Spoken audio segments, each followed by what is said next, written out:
And leaders tend to be just so hard on themselves. I mean, they're just Brutal. such hard-driving people, Brutal. Men and women. And so it's hard to give yourself grace as a leader and just say, hey, this is a lot, and I have to tell someone about it. And that goes back to what you talk about with relationships and community and who's walking beside you, as you say. What does that mean, and why is that an essential piece for leaders?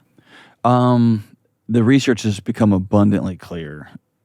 The human body doesn't work in isolation. It just doesn't. And it creates strokes and heart attacks and cancer. It shuts itself off.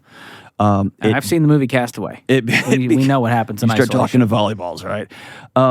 And you look at Castaway. He's eating healthy food. He's getting sunlight. He's no longer like stressed out by work and deadlines and things, and his body shuts down. His mind spins itself out of control.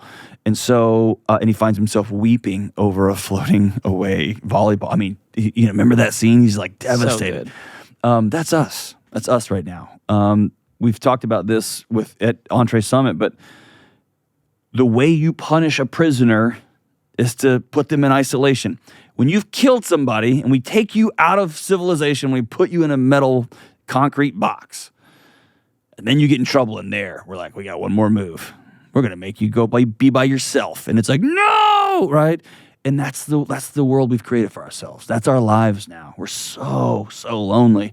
And the human body doesn't work when it's lonely. So regardless of how I feel, I don't want to hang out with other people. I don't want to be vulnerable. It sounds so stupid. I don't want to work out with other people. I don't want to do anything with anybody else. I just want to get my job done and go home. Sorry. It's just not that's not how the human body works. And so I've got to do what's right. I got to do what's right for me and my family and my team and my customers. And for my spiritual community, I've got to do what's right, and that is get with other people. We've talked about this on this podcast, but making friends as an adult is hard. And it's not hard, George. It's the worst. It's the absolute worst. It's the worst. I've got a friend here at Ramsey, and the intentionality he has in just putting a monthly hang on the calendar. And so it's on the calendar. I go, oh, we got the hang coming up.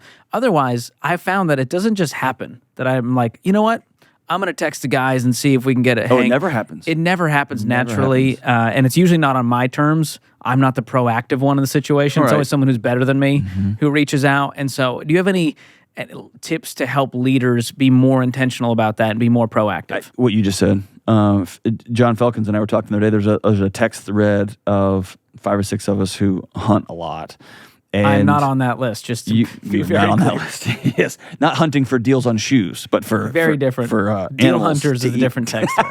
That's you and Rachel Cruz.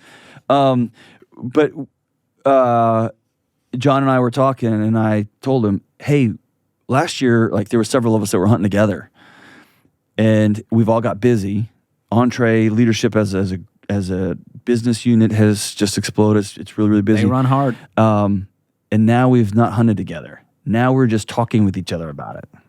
And so we all of a sudden looked up and we were one standard deviation removed from each other.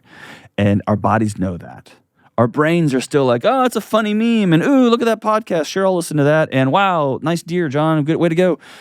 But our bodies know we haven't hung out. We haven't seen each other. And so it goes back to what you just said. You fall to the level of your systems, which means you fall to what's on your calendar. Which means I have to have a systematic approach. Once a month, I'm getting guys over to watch the fights. Once a month, I'm going to go hunting with some group. Once a month, I'm going to take somebody to lunch who's just a buddy. We're going to hang out. We're going to talk shop. We're just going to hang out. That's what's going to keep me accountable moving forward. Just waiting for me to feel like being around other people, that day's not coming. Not going to happen. That day's not coming. Yeah, well, it all comes, I know it's such a buzzword of just like intentionality, but it does come down to, what you focus on is where your attention's going to go. It's where your success is going to go in life, and you've got to think about these areas. So you got to commit. Any final encouragement to leaders as they head into 2023, just head first, trying to lead themselves well, lead their teams well? What is the thing you most often find yourself telling folks these days? Turn the news off. Turn off the news. It's reached a point. You've known me for several years. I've been whining and complaining about it for years. I think it's reached a whole other level of insidiousness. It's mayhem. It's nonsense. And I fully believe that there are other groups that use the media to make me do certain things. right? When I sit with business leaders across the country and they're like, I don't know what's happening because my business is fine. But everywhere time I turn the TV on, we're going to a recession. It's all coming down. I don't understand. They're raising rates. And I realized, I think they're trying to crash this thing into the side of the road. I think they're trying to crash the economy so it'll slow everything down.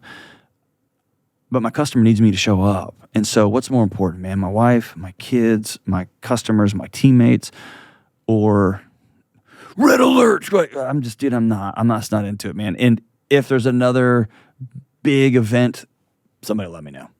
But turn the news off and start focusing on what you can control.